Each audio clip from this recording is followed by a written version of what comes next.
now I'm recording with the brand new OnePlus 3 on the front facing camera. The front facing camera has an f2.0 aperture and it has a total resolution of 8 megapixels.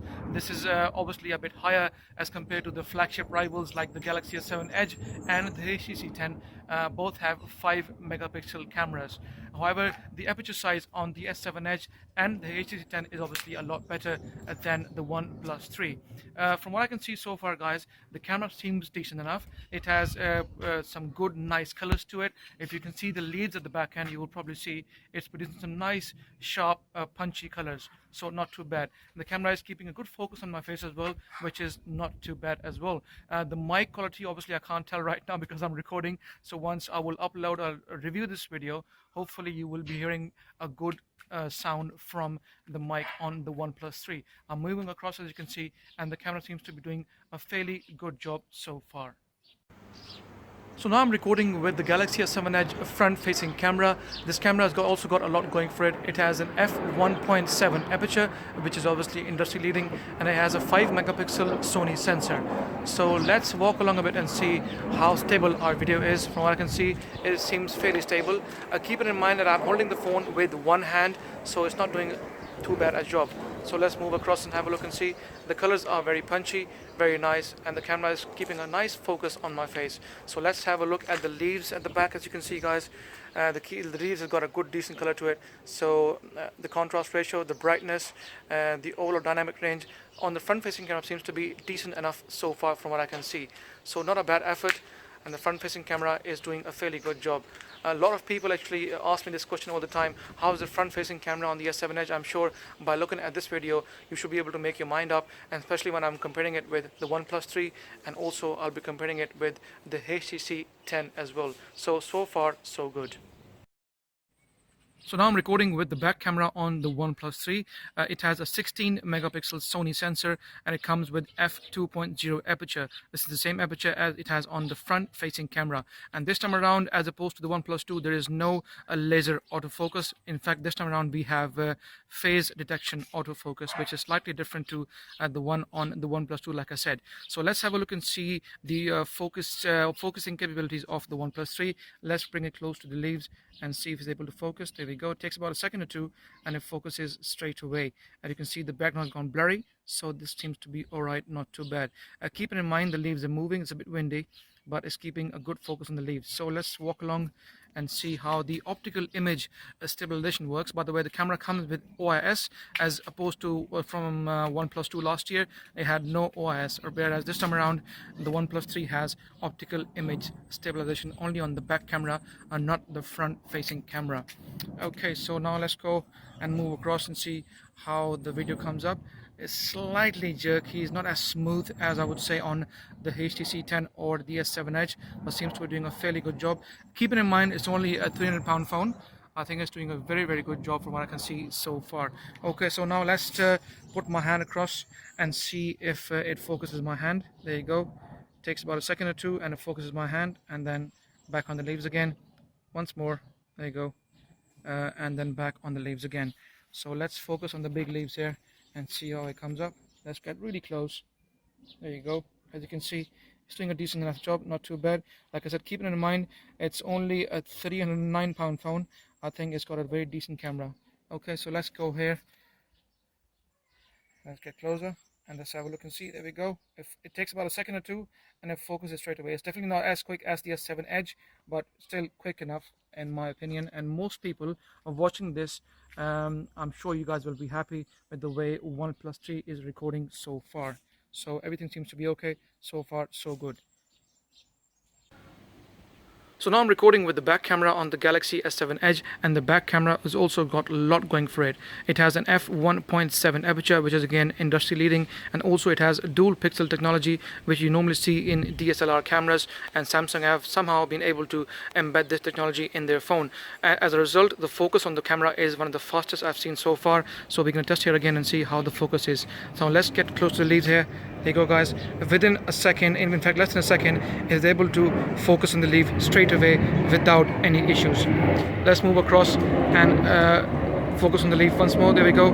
Within no time is able to focus and seems very, very nice so far. Okay, the colors are quite punchy and in fact a bit on the over saturated side, I would say. Not as natural as they were on the HTC 10, but nevertheless a very good, outstanding, world-class result from what I can see so far. So now let's move across. The camera also has optical image stabilization. It has no laser autofocus as opposed to the HTC 10, but it has auto detection autofocus. It has phase detection, sorry, autofocus, which seems to be doing a very good job. And because of that dual pixel technology, it's able to focus on subjects very quickly. Let's have a look once more. There we go. As you can see, the background has gone blurry and also the leaves are in focus straight away without any issues. And video seems to be very stable. Optical image stabilization seems to be working and doing a fairly good job. So let's move the camera across. As you can see, seems to be very smooth, not too bad, a bit jerky, but probably when I see it on my PC when I'm about to edit and upload it, I'm sure I will see a lot better result. Over to the sky. It's a cloudy day, typical as you see in London. Nothing new, always miserable. Okay, so let's have a look now and let's focus on the leaf. Let's get really close and have a look and see how it does. Within a second is able to focus on the leaf straight away. Okay, so now let me move my hand across and see how quickly it focuses. The very best I've seen ever in any smartphone. Don't get me wrong, the one on the OnePlus 3 and also the HTC 10 is pretty decent as well, but this is obviously at a different level and world-class performance. Let's get close to the leaves here again and see how it focuses. So without any issues, it's able to focus straight away without any delay. So far so good, and a job well done by Samsung. In fact, I would say this is the very best I've seen in a smartphone this year. So very well done, Samsung, for giving us a world-class camera. So now I'm recording with the front-facing camera on the OnePlus 3. The OnePlus 3 has an 8 megapixel sensor with an f2.0 aperture.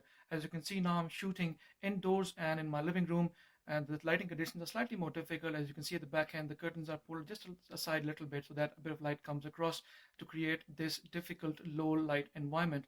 And as you can see, the camera seems to be doing a fairly good job. There's enough light for it to focus on my face, and the video seems fairly stable, a lot more stable than a few rivals I've seen so far. But indoor conditions for any camera would be difficult, of course, and it's not easy for a front-facing camera with only an f2.0 aperture to produce high quality video. But from what I can see so far, it seems to be doing a decent enough job. So now I'm recording with the front-facing camera on the Galaxy S7 Edge.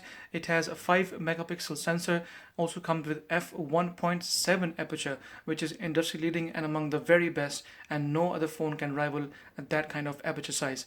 As you can see now, I'm shooting indoors in very low light, difficult conditions. If you look at the back, you can see the curtains. There's a bit of light coming across, and that makes it very difficult for the front-facing cameras on any smartphone to shoot video in difficult low light conditions.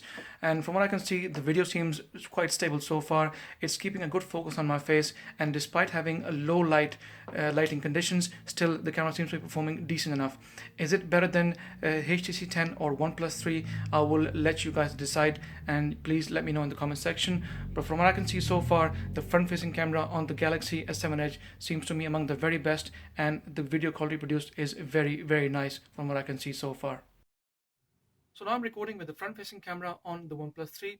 The OnePlus 3 has an f2.0 aperture and an 8 megapixel sensor. As you can see, the lighting conditions are far better than when they were in my living room. Let me turn the camera around and show you. There's a lot more light coming from our window, and that's why the results are slightly different from what you can see so far.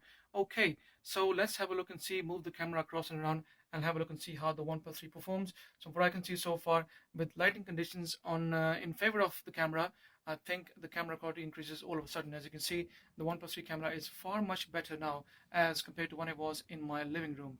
So moving across, the video is fairly stable, not bad, and also the camera is keeping a good focus on my face, and the colors produced are overall very nice, not too bad. So now I'm recording with the front-facing camera on the Galaxy S7 Edge.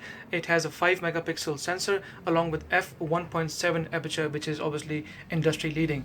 Now as you can see, the lighting conditions are slightly different as compared to what they were in my living room. They were a lot more difficult. As you can see in my window, I've got a lot more lighting coming across, and that's why the video quality is a lot better than what it was in my living room in low light conditions. So let's move the camera across and have a look and see how it keeps the focus.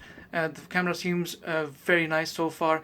It has nice video stabilization. Also, it keeping a very good focus on my face. So from what I can see so far, it has among the very best results on front-facing camera.